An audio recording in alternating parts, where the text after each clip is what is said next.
Hello, America. My name is Vernon Jones, and I'm a state representative from the great state of Georgia. As you can see, I'm a man of color, and I'm a lifelong Democrat, too. You may be wondering, why is a lifelong Democrat speaking at the Republican National Convention? And that's a fair question, and here's your answer. The Democratic Party does not want black people to leave their mental plantation. We've been forced to be there for decades and generations. But I have news for Joe Biden. We are free. We are free people with free minds. And I'm part of a large and growing segment of the black community who are independent thinkers, and we believe that Donald Trump is the president that America needs to lead us forward.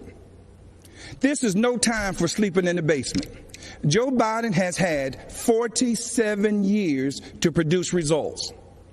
But he's been all talk and no action, just like so many of the Democrats who've been making promises to the black voters for decades. We've been their captive audience. When President Trump sought to earn the black vote, the Democratic Party leaders went crazy.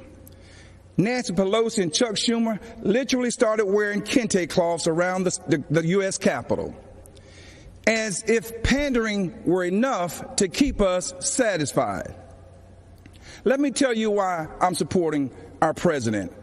I grew up in the South, in Laurel Hill, North Carolina, Scotland County, the Green Pond community to be exact. My parents, Robin and Rufus Jones, built with their own hands a 4-room cinder-block home with no indoor plumbing. They had very limited education, but they instilled in us a strong work ethic that drove me from those tobacco fields of North Carolina to those hallowed halls of the Georgia General Assembly.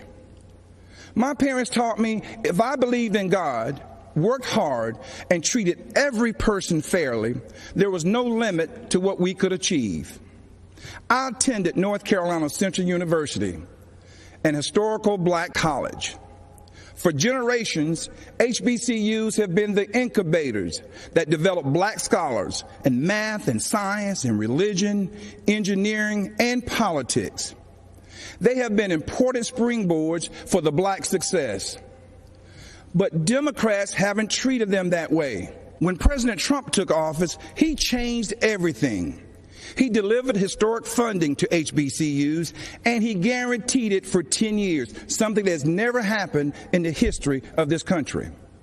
That gave our HBCUs stability, the chance to grow, and produce the next generation of black leaders. That's right, Donald Trump did that.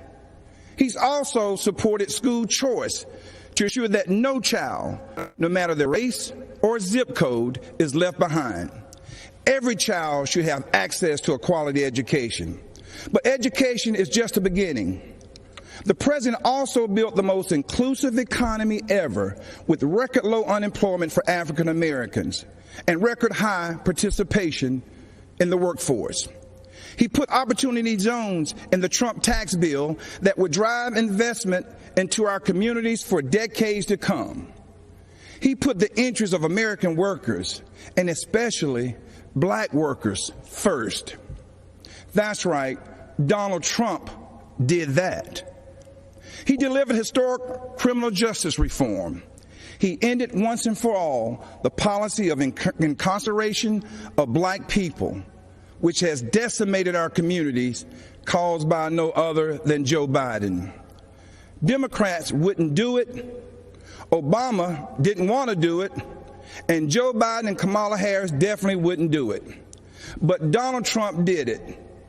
He's also working every day to make our communities safer. As a former executive of DeKalb County, Georgia, I directed one of the largest public safety departments in the Southeast.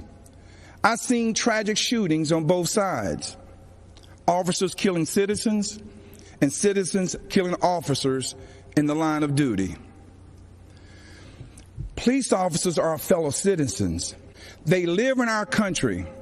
They have families too. They live in our communities. Unfortunately, Democrats have turned their backs on our brave police officers. They call it defunding. and it's a danger to our cities, our neighborhoods, and our children. Isn't it ironic that Democrat politicians have personal security to protect them? So why don't they forego their security and replace them with social workers, especially since that's what they want for you and me? Our police need more funding, not less, for frequent psychological examinations, for non-lethal remote restraint technology, and for more de-escalation and use of force training. These are the common sense solutions that President Trump supports. True, sincere police reform. That's right. Donald Trump did that too. Education, jobs, safety, security, on issue after issue. And in just a single term, he destroyed these negative forces that have victimized the black community for decades. He gave us the opportunity to rise. Now, you know, when I made the public announcement of my support for President Trump, all hell broke loose. I was threatened, called an embarrassment, and asked to resign by my own party. Unfortunately, that's consistent with the Democratic Party and how they view independent thinking black men and women. But I'm here to tell you that black voices are becoming more woke and louder than ever. The Democratic Party has become infected with a pandemic of intolerance, bigotry, socialism, anti-law enforcement bias, and a dangerous tolerance for people who attack others, destroy their property, and terrorize our own communities. That's what this election is all about. And that's why right now, more than ever before, America needs Donald Trump in the Oval Office for another 4 years. God bless you, and vote Donald J. Trump. Thank you.